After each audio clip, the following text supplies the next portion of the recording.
Adorar também é se relacionar com Deus. E neste momento especial, a nossa casa pode ser a melhor igreja à disposição do Senhor.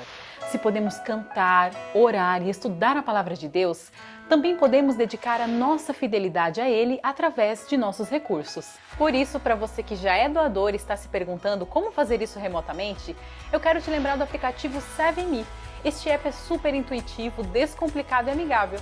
Por isso você pode continuar apoiando a sua igreja com total segurança dos seus dados. Baixe o app na Play Store ou Google Play, clique em dizimar e ofertar, preencha com seus dados e o resto é bem simples. E então, é só continuar com seu projeto pessoal de fidelidade com Deus. Feliz sábado, meu irmão, minha irmã. Eu não sei de onde você está assistindo esse sermão, se está na sua casa, se está no seu sofá, no celular, no computador, ou se você estiver com seus amigos em uma sala qualquer. Quero dizer para você que é um privilégio para nós receber você aqui nesse espaço. Nesse espaço que é de Deus e que é nosso, um lugar onde a gente se encontra para ler a palavra, para ouvir a voz do nosso Deus. E por isso eu agradeço a Deus por esse privilégio de estar aqui reunido com você. Eu não sei nem o seu nome. Eu sou o pastor Rafael. Você, desconhecido, para mim. Mas para Deus você não é desconhecido. Deus pensou em você quando eu preparei essa mensagem. Deus pensou na sua vida enquanto eu escrevia essas palavras. Deus pensou na sua circunstância enquanto eu discorria através dos versos bíblicos ao preparar essa mensagem. E o meu desejo é que nesse momento o Espírito Santo esteja com você, tocando o seu coração e trazendo transformação para a sua vida. Para isso, eu te convido a fechar os seus olhos e orar comigo nesse momento. Grandioso Deus, nós te pedimos que a atuação do seu Santo Espírito seja percebida por cada um de nós nesse momento. Pessoas estão distantes, presentes, algumas estão aqui comigo, mas nesse momento, Senhor, pedimos que o Senhor atue em tudo e em todos, fazendo com que a sua vontade, o teu querer aconteça em nossa vida. Em nome de Jesus oramos. Amém. Metáforas do céu. O céu tem metáforas, Deus traz metáforas para nós, para fazer com que a gente aprenda coisas preciosas que Ele quer ensinar para cada um de nós. E nem sempre as coisas são tão claras, nítidas para se entender nessa vida. Às vezes nós precisamos de um auxílio, de um empurrãozinho, de um atalho, de alguma forma que faça aquele conhecimento ou aquela verdade se tornar mais fácil de mastigar, de deglutir, de engolir aquela verdade. Por isso Deus e a Bíblia usa muitas metáforas para nos ensinar coisas fantásticas. Mas você sabe o que é uma metáfora? Não é tão difícil entender o que é uma metáfora. Por exemplo, se eu falo assim, tempo é dinheiro. Tempo é dinheiro? Não, tempo é tempo e dinheiro é dinheiro. Mas quando eu falo que tempo é dinheiro, eu estou querendo ensinar algo com isso. Isso é uma metáfora, né? Eu falo para você assim que a vida é uma jornada. uma metáfora. A vida é uma jornada, não exatamente uma jornada, mas ela é uma jornada metaforicamente. Ela significa algo parecido com uma jornada, algo que se aproxima daquilo. E as metáforas são muito importantes porque existem muitas coisas que a gente não consegue exatamente explicar o que a gente está sentindo, o que a gente quer dizer para aquela pessoa em específico. Por exemplo, entre as línguas nós temos muitas essas dificuldades, né? Da mesma forma que você fala assim, que I miss you em inglês, que quer dizer eu sinto falta de você, se você usar I miss you para querer representar saudades, vai ficar pobre. Não vai ser a mesma coisa. Por isso que a palavra saudade em português é considerado um idiomatismo, uma palavra que tem um significado específico e único naquela língua, na língua portuguesa, por exemplo. Então, eu sentir falta de você, I miss you, em inglês, nunca vai ser tão romântico, tão profundo e tão caloroso quanto eu tenho saudade de você. A saudade carrega muito mais do que só sentir falta. E as metáforas, elas ajudam a gente a expressar essas coisas que em palavras específicas a gente não consegue. Então a gente fala que um relacionamento ele é caloroso. Nossa, essa pessoa, ou então essa pessoa é fria. Essa pessoa é fria, ela é gelada mesmo? Ou o que você quer dizer com isso? É uma metáfora que a gente usa para ensinar algo muito maior. E uma das metáforas bíblicas que eu mais aprecio e observo surgiu para mim através de uma observação dos meus filhos. Esses dias, a Laura, o Luiz e o Samuel discutiam no concílio integrado lá na minha casa por que não podia comer a fruta do conhecimento do bem e do mal. Por que não podia comer? A Laura perguntou, mas por que não podia comer? E o Samuel falou, porque Deus falou que não era para comer. E a Luísa falou, não, é porque era proibido comer. E a Laura falou, não se convenceu muito, por que não podia comer aquela fruta? Então eu fui pesquisar na Bíblia por que a Bíblia usa tanto essa linguagem de comer e de beber. Por que na Bíblia Sagrada a gente vê tanto essa questão de comer e beber? Como assim vê tanto, pastor? Então, acompanha comigo lá, Gênesis capítulo 3, acompanha comigo. Diz assim, mas a serpente, mais sagaz que todos os animais selváticos que o Senhor Deus tinha feito, disse à mulher, é assim que Deus disse? Não comereis de toda árvore do jardim? Respondeu-lhe a mulher, do fruto das árvores do jardim podemos comer, mas o fruto da árvore que está no meio do jardim, disse Deus, dele não comereis, nem tocareis nele, para que não morrais. Olha que interessante, você vê aí no Éden, né? O verbo comer sendo apresentado aqui como um fator que pode terminar uma relação. Comer. E esse comer aqui, ele na verdade não é só um fator que pode terminar uma relação, é na verdade uma escolha. Na verdade aqui o grande dilema, se fosse Shakespeare escrevendo o livro de Gênesis, ele escreveria assim, comer ou não comer? Eis a questão. E então a gente vai olhar para a palavra comer e beber, essas metáforas que Deus vai utilizando para ensinar algo maior. Por exemplo, em Apocalipse, capítulo 2, verso 7, a gente lê assim, que no paraíso, o comer não vai ser simplesmente uma escolha. O comer vai ser outra coisa. Verso 7, quem tem ouvidos ouça o que o Espírito diz à igreja. Ao vencedor, dar-lhe-ei de comer da árvore da vida, que se encontra no paraíso de Deus. Ou seja, nesse contexto aqui agora, o comer não é mais uma escolha, não é mais uma condição para uma relação continuar ou não. O comer é uma promessa que Deus faz para as pessoas ali. Eles vão comer ali da árvore da vida, ou seja, vai ter uma restauração daquilo que foi quebrado. Mas não para por aí. A Bíblia, eu poderia discorrer em toda a Bíblia sobre comer e beber, e você ia ver que poucas páginas da Bíblia não tem comer e beber. de tão importante que comer e beber é para a linguagem, para o pensamento bíblico. Caim e Abel. O grande problema foi comida inserida ali no meio da história, deu problema. Você vai para a história de Esaú e Jacó. Qual que foi o problema? Foi um prato de lentilha, por causa da fome ali, por causa da falta do controle do ventre, teve o problema, a divisão entre os irmãos ali. Então depois vai ter o maná na história de Israel. O maná é o pão do céu que cai para alimentar pessoas que queriam voltar a comer as panelas de carne do Egito. Queriam comer. Então Deus provê comida para eles, comida vinda do céu. Você começa a observar ali que o maná ele demonstra o início de uma nova caminhada para um povo que estava acostumado a comer uma coisa e agora com Deus eles comiam outra coisa. Isaías vai falar assim para a gente, olha, vinde, a voz da sabedoria de Isaías, vinde e comei vinho e leite, e de graça, Isaías fala. E lá na frente Jesus vai falar assim, olha, você agora coma do meu corpo, você beba do meu sangue. A Bíblia não para de falar de comer e beber, mas Jesus estava falando para comer o corpo dele mesmo? Jesus estava falando para beber o sangue dele mesmo? Ou isso era uma metáfora de algo maior? A Bíblia está cheia da utilização do comer e beber como metáfora de algo muito maior.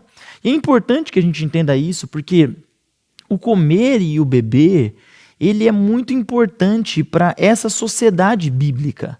Entenda que a Bíblia não foi escrita nos tempos urbanos, a Bíblia foi escrita em uma sociedade agrícola e pobre, que o comer era a coisa mais importante. Você não precisa ir muito longe para saber disso. Você não precisa ir muito tempo atrás para entender quão importante é a comida. Mesmo eu, no interior de São Paulo, há poucos anos atrás, porque não sou tão velho assim, a coisa mais importante para um homem era ter a despensa da sua casa cheia. Ele se sentia homem de verdade quando não faltava comida na casa dele. E o dia que tinha uma comida especial em casa, um domingo, ou uma macarronada, ou se tinha um bife, se tinha uma carne na casa do pobre, aquilo era lido como uma fartura, uma bênção tremenda, porque naquele momento aquela família tinha sustento. É por isso que a Bíblia usa tanto essa linguagem de comer e de beber. Porque isso significa muito para aquele povo que estava lendo, estava ouvindo isso. Comer e beber não era tão banal como é hoje. Comer e beber não era comer, o que eu vou comer hoje? Hoje eu vou comer no Outback ou no Almanara. Eu vou comer hoje esfirra de queijo, de escarola, ou então eu vou pedir uma pizza no Domino's. Não era essa a realidade. A escassez de comida trazia um significado especial para aquela comida. Minha mãe sempre me dizia assim, olha, que o segundo prato nunca é igual ao primeiro. Sua mãe diz isso para você também? Não sei, mas ela falava, eu não acreditei no começo, porque eu queria comer mais. Só que o segundo prato, ele já não é bem visto pelo nosso cérebro, pelo nosso estômago. Ele até vai, né? Na vontade ali, você vai firme. Mas o sabor das primeiras bocadas, nunca é igual. Depois do primeiro prato, o segundo nunca vai ser igual. É assim que acontece em tempos e lugares de fartura. Nós perdemos a habilidade de apreciar as coisas pela fartura. E naquele contexto havia pouca comida. E por isso fazia tanto sentido para eles o comer. Porque o comer, ele significa muitas coisas. E eu quero discorrer com vocês aqui o significado do comer e o porquê Deus se preocupava tanto que Adão e Eva não comessem a fruta do conhecimento do bem e do mal. Primeira coisa é que o comer, essa metáfora, ele quer dizer o início ou o fim de uma relação. É assim que se começa ou se termina uma relação até hoje. No Oriente Médio, o melhor jeito de você começar uma relação é chamar a pessoa para comer na sua casa. Ou então você ser convidado para comer na casa dele. E na verdade outras relações também terminam por causa de uma refeição. Porque a refeição diz que existe uma certa intimidade. Por exemplo, para você, Se eu dissesse para você que eu chamei o seu inimigo para almoçar na minha casa, como que você se sentiria? Você acha que a nossa relação continuaria sendo a mesma? Para você tá tudo bem? Ou você se importaria, acharia que eu sou teu inimigo só porque eu almocei ou jantei com o seu inimigo?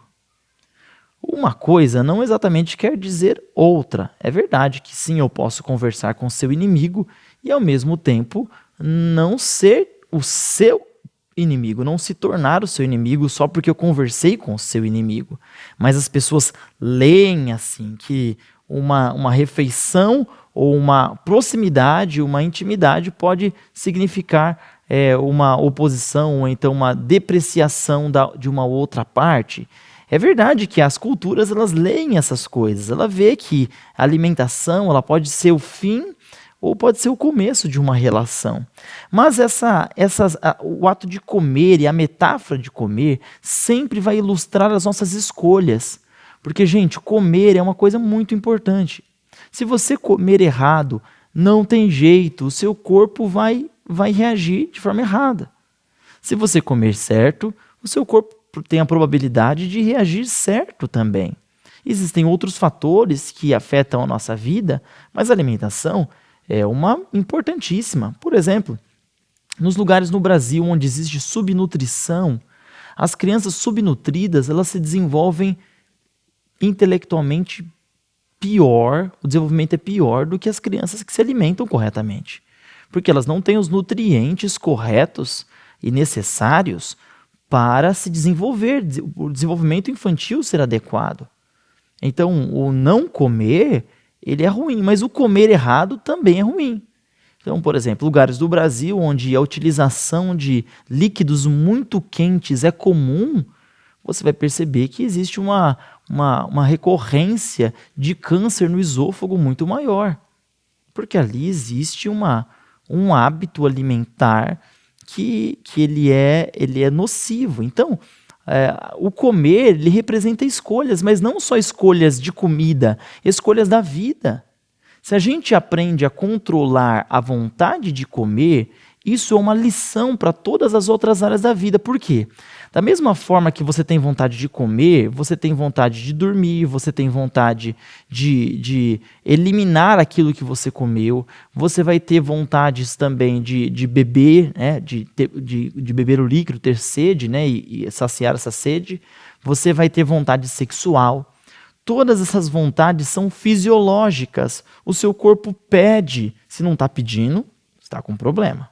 Tem que pedir. Então, o natural é que tem essa vontade, essa sede, essa fome, o libido ou o sono, seja lá qual for a necessidade fisiológica que você esteja pensando. É necessário que haja essa necessidade. Mas uma vez que essa necessidade ela existe, ela também tem que ser controlada. Porque se você dormir demais, for muito dado ao ficar reclinado numa cama, você vai ter um problema na sua vida. Se você comer demais ou comer de menos, se você beber demais ou beber de menos, se você dar muita vazão à sexualidade ou pouca, todos esses descontroles representam a importância da escolha. Comer ou não comer? Eis a questão. Entendendo que o comer é muito mais do que comer. Entendendo que o beber é muito mais do que o beber. É interessante que o comer e o beber, na mentalidade bíblica, nunca é sozinho. Nunca se bebe ou se come sozinho. Se come ou se bebe junto. Até no Éden isso foi verdade, foi uma verdade ruim. Os dois comeram a fruta juntos. Mas essa é uma lição muito importante, porque o comer e o beber, ele só faz sentido quando ele traz intimidade, quando ele traz conexão, quando ele liga pessoas. Por isso que a Bíblia mostra que o fim de uma relação foi o comer de uma fruta e o restart dessa relação vai ser dar de comer novamente da árvore da vida. O comer é para religar. O comer é para se ajuntar, é para ter intimidade, é para conhecer, é para dar tempo, é para se expor. Comer significa, com certeza, sempre estar junto. E o comer, acima de todas as coisas, é a manutenção da vida. Tem gente que reclama da comida, reclama das coisas que vai comer, põe na prato, assim, a pessoa não gosta muito. Eu confesso que tem coisa que eu tenho dificuldade de comer. Se a coisa é muito molenga, eu vou ter dificuldade. Ou então, se a coisa tem um cheiro diferente, eu vou ter uma certa dificuldade e tal, né? Mas quando a gente está com fome, colega, a gente come qualquer coisa. Quando a gente está com fome, a gente não escolhe, a gente vai comer o que colocar no prato. Eu lembro que ainda quando eu era adolescente, eu colportando no sul do Brasil, lá no Rio Grande do Sul, e eu colportando para pagar a faculdade, né? E eu batendo de porta em porta, e naquele dia eu estava sem dinheiro, porque eu não tinha vendido nada no dia anterior, e eu estava ali tentando vender uma revista, a revista custava R$5, porque eu vendia uma revista por R$5 e logo ia correr para comer um X gaúcho lá, que é um lanche na chapa que eles fazem lá. E aí, tentando vender, deu meio-dia já, aquele sol quente de Bento Gonçalves. E aí, então eu bati numa casa e eu senti o cheiro do alho. O alho, né? O alho tem um poder assim, o alho bate assim, e eu gosto do cheiro do alho.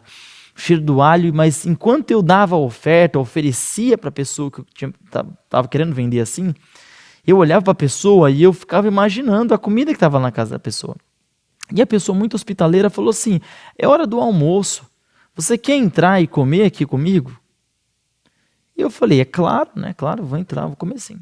E então sentei na mesa da pessoa e o que ela tinha preparado para ela comer ali era um macarrão alho e óleo. Alho e óleo. E eu falei, nossa, legal, né? Mas o macarrão, sabe o macarrão quando ele vem em 3? Que ele tá grudado assim, que a pessoa... O macarrão tava grudado assim, né? Eu olhei o macarrão, mas eu tava com fome. Eu falei, ixi, vou comer, tá tranquilo, né? E então, eu pedi um copo de água para a pessoa. A pessoa foi no filtro dela, pegou o copo, né? E pegou água para mim e colocou na mesa. Quando ela colocou o copo na mesa, eu vi um cabelo deitado assim, ó, para dentro do copo, e o cabelo estava encostando na água e outra parte para fora assim. E o meu nojo interior, a minha frescura interior, assim, na hora me deu aquela travada assim.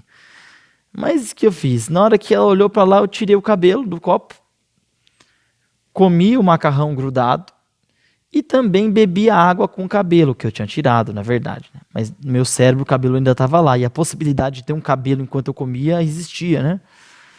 Mas comi, porque quem tem fome não fica com perguntas. Quem tem fome, come. Quem tem sede, bebe. Não problematiza essa questão. Problematização existe para quem tem fartura. Mas quem tem fome, come.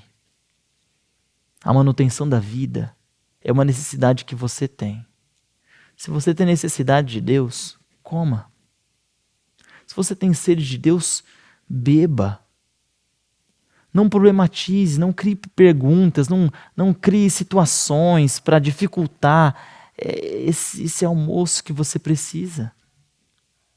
A comida está no prato, a bebida está no copo. Está com fome? Come. Bem-aventurados aqueles que têm fome de Deus e sede de Deus. O comer e o beber na mentalidade bíblica tem a intenção, nas metáforas bíblicas, de mostrar que Deus é aquele que provê para a gente sustento. Deus é aquele que dá para a gente aquilo que nós precisamos. Ele dá a nossa comida. Ele vai te dar o sustento. Então, quando Eva come o fruto da árvore da vida lá no Éden, e por isso ela vive eternamente, ela está comendo não exatamente uma fruta mágica, ela está comendo a manutenção da vida dela. E essa manutenção é quem? É Deus. Por isso que Jesus fala, olha, aquele que comer do meu corpo e beber do meu sangue, esse vai viver eternamente. É por isso que a gente tem a Santa Ceia. E ela é santa porque nós não comemos qualquer coisa. Nós comemos o próprio Deus de forma metafórica. Mas a metáfora mais importante o significado mais importante do comer, dentro das metáforas bíblicas, é a permanência. Você já ouviu dizer que para conhecer uma pessoa você tem que comer 1 quilo de sal com ela? A primeira vez que eu vi essa conversa, eu falei, gente, que coisa estranha. Quem come 1 quilo de sal vai dar problema renal nessa pessoa. A pessoa está doida. Quem que aguenta comer 1 quilo de sal? É claro, Rafael, que não era em um dia. É claro, Rafael, que não era em uma semana.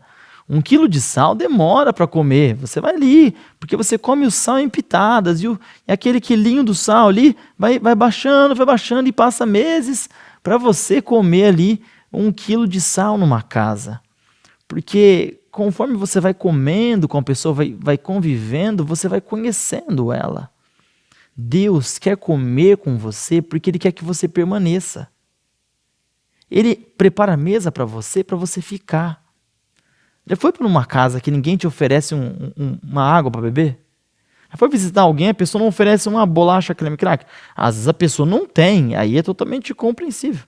Mas quando a pessoa não te oferece uma comida na casa dela, automaticamente você pensa que ela quer que você vá embora logo, né?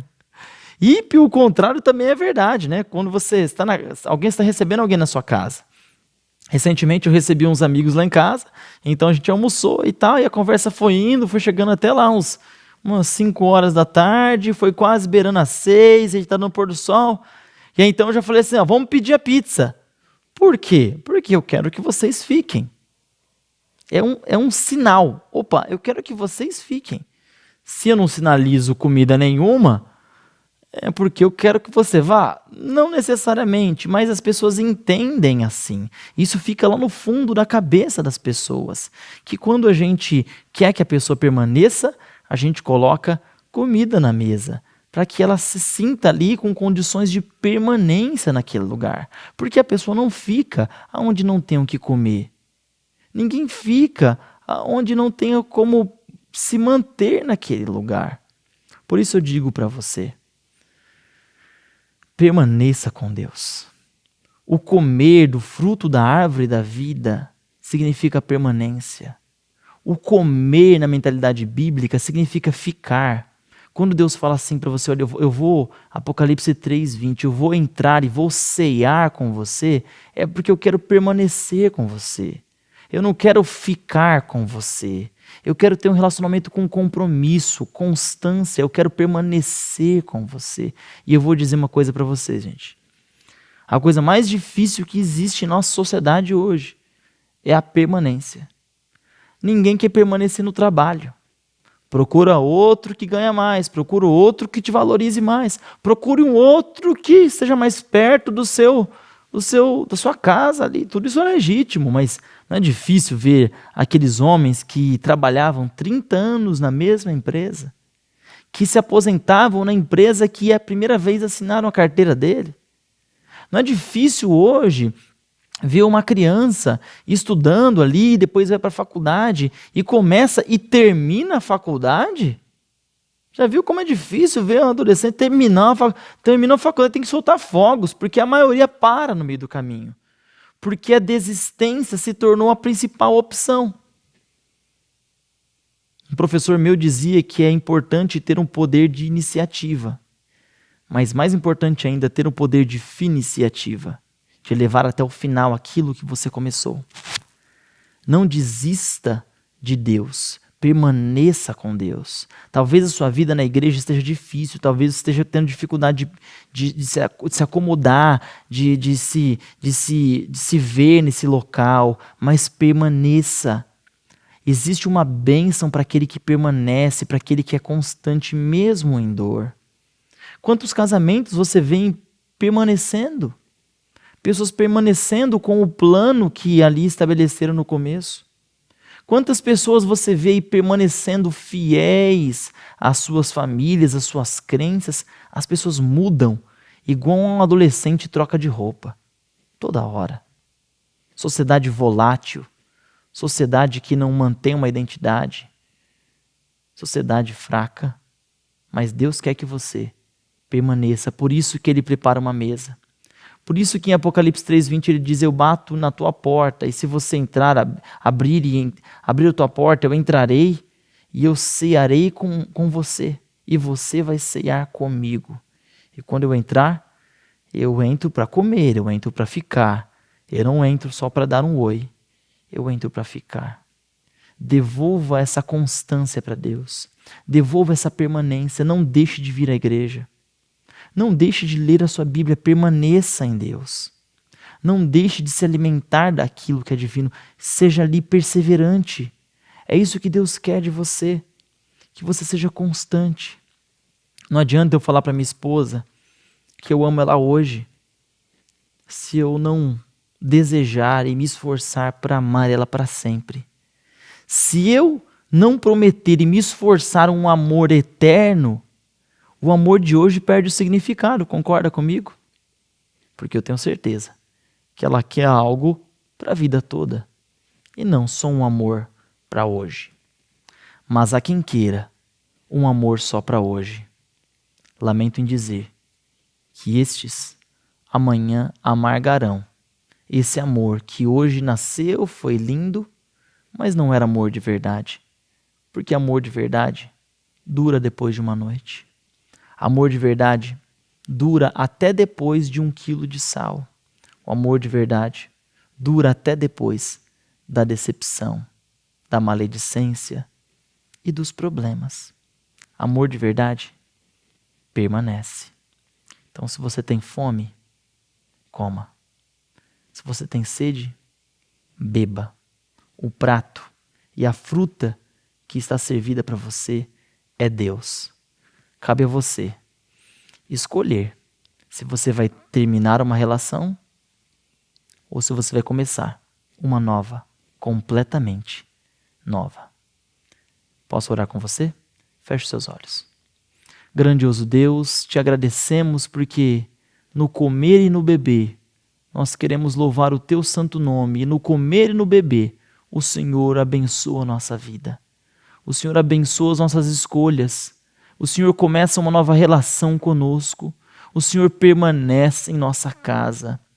O Senhor traz manutenção da nossa vida. Queremos permanecer em Ti, Senhor. Queremos ter espaço onde o Senhor se assente, tenha prazer ao nosso lado, que tenha intimidade, que tenha tempo de conhecer a gente e ao mesmo tempo nós conhecermos o Senhor. Nos ajude, Senhor, a aprender que o que Eva e Adão viveram lá no Éden, nós vivemos aqui hoje, fazendo escolhas que reverberarão para a eternidade. Em nome de Jesus, pedimos permanência. Amém.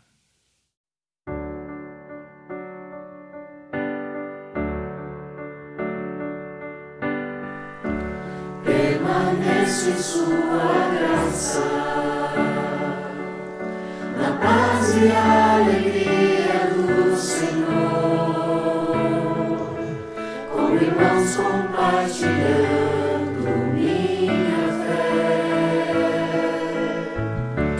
Permaneço em sua casa, aqui me sinto